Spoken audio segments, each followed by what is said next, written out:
નમસ્કાર મિત્રો, સ્વાગત છે તમારું આપણી આ યુટ્યુબ ચેનલમાં જેનું નામ છે ગુજરાતી જીકેની જમાવટ.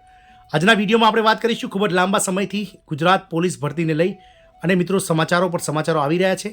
આ તમામ અટકળો વચ્ચે મિત્રો ગઈકાલે રાજ્ય સરકાર દ્વારા હાઈકોર્ટમાં રાજ્યના પોલીસ તંત્રમાં કેટલી જગ્યાઓ ખાલી છે તેના માટેનું સોગંદનામું રજૂ કરવામાં આવ્યું છે અને આ ખાલી જગ્યાઓ ક્યાં સુધીમાં ભરાશે તેવું હાઈકોર્ટ દ્વારા પૂછાતા સરકાર દ્વારા જવાબ આપવામાં આવે છે. મિત્રો આપ સૌ જાણો છો તે પ્રમાણે અત્યારે હાલ 12,472 જેટલા પીએસઆઈ અને પોલીસ વિભાગના લોકરક્ષક દળના 4 સંવર્ગોની અલગ અલગ જે જગ્યાઓ છે તેના માટે ઓનલાઈન આવેદનો ભરાઈ ગયા છે.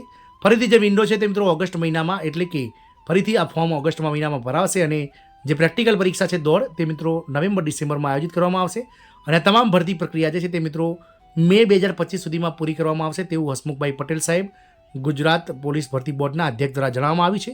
અને ગઈકાલે મિત્રો ગુજરાત પોલીસ બોર્ડ દ્વારા ગુજરાત પોલીસ તંત્ર દ્વારા હાઈકોર્ટમાં મિત્રો સોગંદનામું રજૂ કરી અને જે ખાલી પડેલ જગ્યાઓ છે આ 12,472 જગ્યાઓ ભરાયા બાદ તેનું સોગંદનામું કરવામાં આવ્યું છે અને આ ભરતીને લઈને પણ મિત્રો સરકારે જાહેરાત કરી છે. જાણીએ આજના વિડીયોમાં વિગતવાર કે શું છે સમગ્ર બાબત. તો વિડીયોના અંત સુધી બના રહેશો અને જો ચેનલમાં નવા હોય તો અમારી ચેનલને સબસ્ક્રાઇબ કરી બાજુમાં રહેલું બેલ આઇકોન દબાવી ઓન નોટિફિકેશન ઓન કરી લેજો, જેથી કરીને અમારી ચેનલ પર મૂકવામાં આવતા આવા ભરતીઓનું નોટિફિકેશન, સરકારી કર્મચારી પેન્શનર્સ યોજનાને લગતા પરિપત્રો તમને સરળતાથી ઉપલબ્ધ થઈ જાય.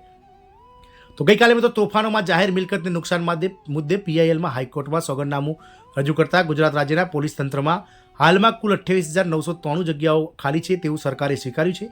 કોમી તોફાનો દરમિયાન રાજ્યની મિલકત અને જાનમાલને નુકસાન થતાં અટકાવવાની પોલીસની ભૂમિકા સહિતના મુદ્દે થયેલી સુઓમોટો પીઆઈએલમાં રાજ્ય સરકારે સોગંદનામું રજૂ કરી સ્પષ્ટ કર્યું છે કે પોલીસ તંત્રમાં તારીખ 31 માર્ચ 2024ની સ્થિતિએ 28,993 જગ્યાઓ ખાલી પડી છે.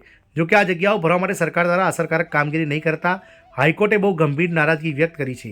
ચીફ જસ્ટિસ સુનિતા અગ્રવાલ અને જસ્ટિસ પ્રણવ ત્રિવેદીની ખંડપીઠે આગામી સમયમાં સરકાર કેવી રીતે અને ક્યારે ભરતી કરશે, પોલીસ ભરતી બોર્ડની રચના, તેના સભ્યોની માહિતી, ભરતીની પ્રક્રિયા સહિતના મુદ્દાઓ પર વિગતવાર જવાબ રજૂ કરવા માટે રાજ્યના ગૃહ વિભાગ પાસેથી જવાબ માંગ્યો છે અને આગામી સુનાવણી તારીખ 2 જુલાઈ સુધીમાં જે છે તે રાખવામાં આવી છે અને 2 જુલાઈના રોજ આ અંગેની બ્લુપ્રિન્ટ તૈયાર કરવા પણ હાઈકોર્ટની તાકીદ કરવામાં આવી છે. સુપ્રીમ કોર્ટના નિર્દેશાનુસાર પોલીસ ભરતી માટે પોલીસ કમિશન અને ગાઈડલાઈન જારી કરવાની અનિવાર્ય હોય. સરકારે જણાવ્યું હતું કે તારીખ 7/3/2024ના રોજ ઠરાવ કરી જાહેર કરી પોલીસ ભરતી માટે પોલીસ રિક્રુટમેન્ટ બોર્ડ બનાવી છે. તેથી હાઈકોર્ટ તરત જ સરકાર પક્ષને સુનાવ્યું હતું કે પરંતુ આ બોર્ડ કે તેના સભ્યોની વિશેની કોઈ માહિતી કોર્ટ સમક્ષ રજૂ કરાઈ નથી, તેના સભ્યોને નોમિનેટ કરીને બોર્ડની રચના કરવામાં આવી નથી. તેથી હાઈકોર્ટે રાજ્યના ગૃહ વિભાગના સચિવ પાસેથી આગામી દિવસોમાં સરકાર કયા પ્રકારે પોલીસ ભરતી કરવા માંગે છે તે માટે પોલીસ ભરતી બોર્ડની રચના, તેના સભ્યોની માહિતી, ભરતીની પ્રક્રિયા સહિતના મુદ્દે વિગતવાર જવાબી સોગંદનામું રજૂ કરવા નિર્દેશ કર્યો હતો અને કેસની વધુ સુનાવણી તારીખ 2 જુલાઈએ રાખવામાં આવી છે. તો આગામી 2 જુલાઈના રોજ ચિત્ર સ્પષ્ટ થશે કે મિત્રો આગામી સમયમાં કેટલી ફરીથી ગુજરાત પોલીસની ભરતી આવી શકે છે. મિત્રો આશાઓ એવી સિવાય રહી છે કે મિત્રો આ વખતે જે 12,000 જગ્યાઓની જે એલઆરડીની અને 472 જે પીએસઆઈની ભરતી ભરાઈ છે તેમાં સરકાર મિત્રો જગ્યાઓમાં વધારો કરી શકે છે, કારણ કે આ ભરતી પ્રક્રિયા હજુ તો મિત્રો ફોર્મ ભરાયા છે, કેમ કે હજુ તો ઓગસ્ટ મહિનામાં પણ ફરીથી ફોર્મ ભરાવાના છે. એટલે આ જ ભરતીમાં મિત્રો જે છે તે પોલીસની જે હાઈકોર્ટમાં જે સુઆમોટો રજૂ થઈ છે તેમાં સોગંદનામું કરી 2 જુલાઈ બાદ સરકાર દ્વારા આ જ ભરતીમાં જે છે તે મિત્રો એલઆરડી અને પીએસઆઈની જગ્યામાં વધારો કરી શકાય છે. નવેસરથી કોઈ ભરતી નહીં આવે મિત્રો આગામી સમયમાં.